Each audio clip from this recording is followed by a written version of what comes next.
যখন আপনি এই ধরনের চাপিয়ে দিবেন কোনো একটা জনগণের উপর যে না তুমি দুইবারের বেশি প্রধানমন্ত্রী হতে পারবা না, তিনবারের বেশি হতে পারবা না, তাইলে কিন্তু ওই যে যেই কথাটা হাসান নাসির ভাই বললেন যে আপনি কেউ যেন স্বৈরাচার হতে না পারে, খালি না দায়িত্বশীল না, ইরানের সর্বময় ক্ষমতার অধিকারী সুপ্রিম লিডার।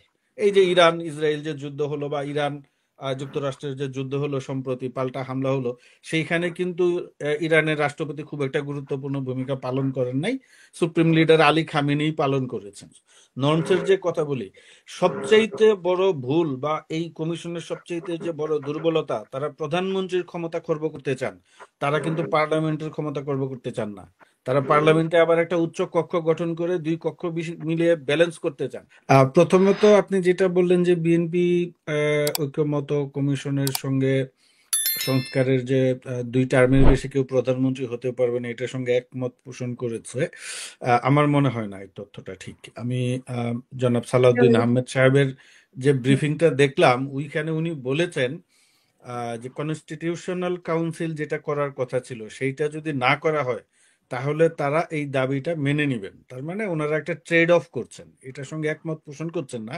যেহেতু সামনে নির্বাচন, নির্বাচন করতে হবে এবং সবাইকে নিয়ে মোটামুটি এক জায়গায় একটা পৌঁছে নির্বাচনের পরিবেশ তৈরি করতে হবে, এই জন্য ওনারা কিছুটা ছাড় দিয়েছেন। আমি আমি দেখেছি উনি বলেছেন পরিষ্কারভাবে যে কনস্টিটিউশনাল কাউন্সিল বা এইটার বিপরীতে আরেকটা বিকল্প হিসেবে আরেকটা এরকম একটা কিছু করার চিন্তা ভাবনা করছে সংস্কার কমিশন। যদি এগুলা না করে এবং প্রধানমন্ত্রীর ক্ষমতার উপর যদি হস্তক্ষেপ না করা হয় কোনো ধরনের, তাহলে তারা দুই টার্মের বেশি কেউ প্রধানমন্ত্রী হতে পারবেন না, এটা মেনে নিবেন। এটা তাদের একটা কৌশল হতে পারে, ট্রেড অফ করছেন, আমি যেটা বললাম যে সামনে নির্বাচন সবকিছু মিলিয়ে। তাই আমি আর বিএনপির এর আগেও কমিশন টমিশন গঠন হওয়ার আগেই বিএনপির অনেকদিন আগেই একটা প্রস্তাব ছিল, ওনারা বলেছিলেন পর পর দুই টার্মের বেশি কেউ প্রধানমন্ত্রী হতে পারবেন না।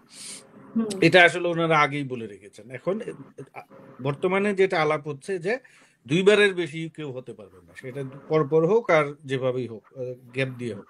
হ্যাঁ, কিন্তু আমার কাছে যে এই যে সংস্কার কমিশনের যে প্রস্তাবটা দেখলাম, এটা আমার কাছে বাস্তব ভিত্তিক মনে হচ্ছে না এবং যৌক্তিকও মনে হচ্ছে না, যদি আপনি লিবারেল ডেমোক্রেসির জায়গা থেকে চিন্তা করেন।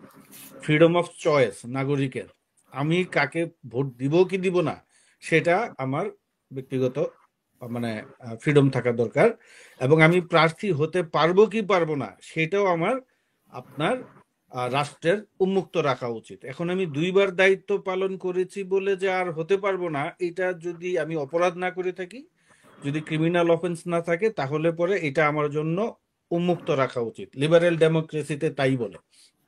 যখন আপনি এই ধরনের চাপিয়ে দিবেন কোনো একটা জনগণের উপর যে না তুমি দুইবারের বেশি প্রধানমন্ত্রী হতে পারবা না, তিনবারের বেশি হতে পারবা না, তাইলে কিন্তু ওই যে যেই কথাটা হাসান নাসির ভাই বললেন যে আপনি কেউ যেন স্বৈরাচার হতে না পারে, কর্তৃত্ববাদী হতে না পারে, ফ্যাসিস্ট হতে না পারে, কিন্তু আপনি কিন্তু একই কায়দা অবলম্বন করছেন। আপনি আমাকে বলছেন যে মারুফ তুমি দুইবারের বেশি প্রধানমন্ত্রী হতে পারবা না, দুইবারের বেশি এমপি হইতে পারবা না, দুইবারের বেশি প্রার্থী হতে পারবা না। এখন আমার যদি কোনো অপরাধ না থাকে তাহলে আমি কেন হতে পারবো না? আমি যদি ভালোভাবে দায়িত্ব পালন করি কেন হতে পারবো না? ভয় কি যে আমি সামনে স্বৈরাচারী হয়ে যাব? তার মানে আপনার সামনে উদাহরণ কি শেখ হাসিনা? আপনার সামনে কোনো ভালো উদাহরণ নাই? আপনার সামনে কি জিয়াউর রহমান নাই? আপনার সামনে কি খালেদা জিয়া নাই? আপনি কি বাকশালকে উদাহরণ হিসেবে মনে করেন সব সময়? আপনি কি শেখ হাসিনাকে রাজনৈতিক আদর্শ হিসেবে মনে করেন? তো সেই জায়গা থেকে আমি মনে করি যে আসলে এই দুইবারের বেশি প্রধানমন্ত্রী হওয়ার যে না হওয়ার যে প্রস্তাবটা, এটা আমার কাছে খুব একটা গ্রহণযোগ্য মনে হয় না।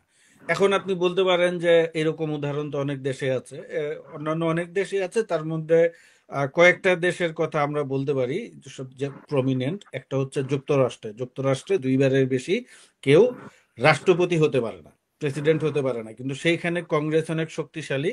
আপনি তাহলে আপনি বাংলাদেশে প্রেসিডেন্সিয়াল সিস্টেমে চলে যান, এই ওয়েস্টমিনিস্টার ডেমোক্রেসি থেকে, পার্লামেন্টারিয়ান ডেমোক্রেসি থেকে আপনি রাষ্ট্রপতি শাসিত সরকারের ব্যবস্থায় চলে যান, গিয়া বলেন দুইবারের বেশি কেউ আর প্রেসিডেন্ট হতে পারবে না, পাশাপাশি আপনার পার্লামেন্ট অনেক শক্তিশালী থাকবে, ব্যালেন্স হবে ক্ষমতার।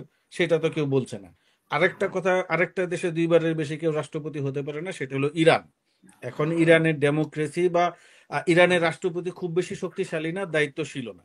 ইরানের সর্বময় ক্ষমতার অধিকারী সুপ্রিম লিডার। এই যে ইরান ইসরায়েল যে যুদ্ধ হলো বা ইরান যুক্তরাষ্ট্রের যে যুদ্ধ হলো সম্প্রতি, পাল্টা হামলা হলো, সেইখানে কিন্তু ইরানের রাষ্ট্রপতি খুব একটা গুরুত্বপূর্ণ ভূমিকা পালন করেন নাই, সুপ্রিম লিডার আলী খামেনি পালন করেছেন। আমাদের সামনে যেমন এই শেখ হাসিনারও উদাহরণ আছে, আমাদের সামনে অ্যাঙ্গেলা মের্কেলের মতো উদাহরণ আছে, যিনি 4বার জার্মানিতে চ্যান্সেলরের দায়িত্ব পালন করেছেন এবং দ্বিতীয় বিশ্বযুদ্ধোত্তর কালে জার্মানির সবচেয়ে জনপ্রিয় এবং অন্যতম সফল চ্যান্সেলর হিসেবে তাকে বলা হয়। আরো হুম। আছেন, সফল চ্যান্সেলর আরো আছেন। তো এইটা আমার কাছে যেটা মনে হচ্ছে যে এই যে 2বারের বেশি প্রধানমন্ত্রী হতে পারবে না বা অন্যান্য যেই আলাপগুলি সংস্কার কমিশনে তোলা হয়েছে, এগুলো আসলে অহেতুক। আমার কাছে মনে হচ্ছে ওই যে আপনি যে শেষ প্রশ্নটা বললেন না, যে এইখানে বিএনপিকে অতিরিক্ত গুরুত্ব দেয়া হচ্ছে কিনা, যেটা এনসিপি সহ অন্যান্য দলেরা অভিযোগ করেছে, ছোট ছোট দলগুলা। এখন এটা বাস্তব, এটা আমাদের মেনে নিতে হবে যে বিএনপি যেহেতু বড় দল, এই মুহূর্তে সাংগঠনিকভাবে সবচাইতে শক্তিশালী বিএনপি, তো সন্দেহাতীত ভাবেই বিএনপি কিছুটা অ্যাডভান্টেজ পাচ্ছে।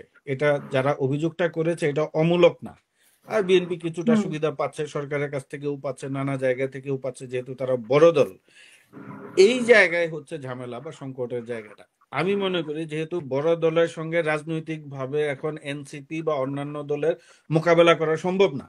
ধরেন এখন তো যারা এক্সিস্টিং পলিটিক্যাল পার্টি আছে, জামায়াত ইসলামী, এনসিপি, গণ অধিকার পরিষদ, আরো যারা আছে, এরা কেউই কিন্তু রাজনীতির মাঠে বিএনপির কাছাকাছি আসার পর্যায়ে নাই। তাদের সেই যে মানে সাংগঠনিক স্ট্রাকচার নাই, ক্যাপাসিটি নাই, সবকিছু মিলিয়ে। তাইলে আপনি এখন কি করবেন? তাইলে হচ্ছে এই যে যেটা হচ্ছে সংস্কার কমিশনের নামে এই ধরনের কিছু অহেতুক অবাস্তব প্রস্তাবনা দিয়ে আলোচনায় থাকার চেষ্টা।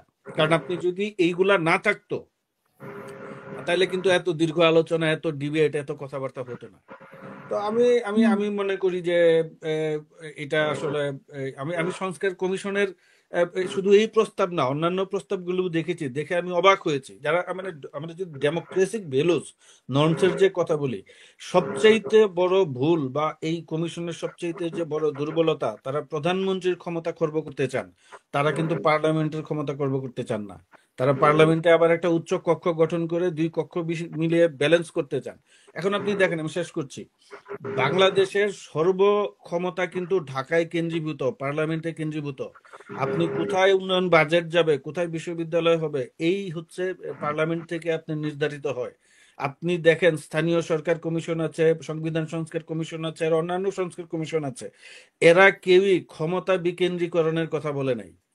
বাংলাদেশের হুম। এমপিরা যে ক্ষমতা ভোগ করে, এই গম বিতরণ থেকে শুরু করে প্রাইমারি স্কুলে চাকরি প্রদান, কেউ বলছে যে আমরা আসেন সংসদ সদস্যদের ক্ষমতা কমাই দিয়া পৌরসভা চেয়ারম্যানের ক্ষমতা বাড়াই দিই, উপজেলা চেয়ারম্যানের ক্ষমতা বাড়াই দিই, ক্ষমতার বিকেন্দ্রীকরণ করি, জনগণের ক্ষমতায়ন করি? এইটা কিন্তু আপনি কোনো কমিশনের সংস্কারে পারবেন না। এইখানে তারা হচ্ছে ঢাকা কেন্দ্রিক যে রাজনৈতিক যে অলিগার্ক আছে, তাদের মধ্যে ক্ষমতা ভাগাভাগি হচ্ছে। ঠিক আছে, আমি না পাইলে তুমি নিবা, তুমি না পাইলে আমি নিব, 2বারের বেশি থাকবো, 3বারের বেশি থাকবে, এগুলা বলে নিজেরা নিজেরা ক্ষমতা ভাগাভাগি করছে। এর বাইরে ক্ষমতা, আমি খুব হতাশ এই সংস্কার কমিশনের পারফরমেন্সে, তাদের প্রস্তাবনায়। 5ই আগস্টের পরে আমি মনে করেছিলাম যে বাংলাদেশে যে একটা রিপ্রেজেন্টেটিভ ডেমোক্রেসি বলতে আমরা যেটা বুঝি, যে জনগণের ক্ষমতায়ন, এইটা হবে, সেইটা কিন্তু ক্ষমতার বিকেন্দ্রীকরণ হয় নাই, ঢাকাতেই থাকছে। আপনি প্রধানমন্ত্রীর ক্ষমতা কমায় কাকে দিচ্ছেন? আপনি প্রস্তাব করছেন যে কনস্টিটিউশনাল কাউন্সিলকে দিবেন। ওইখানে কারা আসবে? বিরোধী দলের নেতা আসবে, প্রধান বিচারপতি আসবে, অ্যাটর্নি জেনারেল আসবে, প্রাইম মিনিস্টার আসবে। তাইলে ওই যে আপনার যে উপজেলায় যে আছে একজন ভোটার বা একজন উপজেলা চেয়ারম্যান, তার কোনো ক্ষমতাই তো হচ্ছে না। তো ওরাই তো ক্ষমতারই হচ্ছে। আরো হাস্যকর হচ্ছে, আমি যেটা শেষ করছি, আরো হাস্যকর প্রস্তাব হচ্ছে, তারা বলছে যে পৌরসভা বা উপজেলায় নাকি, আমি পড়েছি যে এই কাউন্সিলরদের ভোটে মেয়র হবে এবং তাদেরকে বিএ পাস, এমএ পাস হইতে হবে, শিক্ষিত হইতে হবে।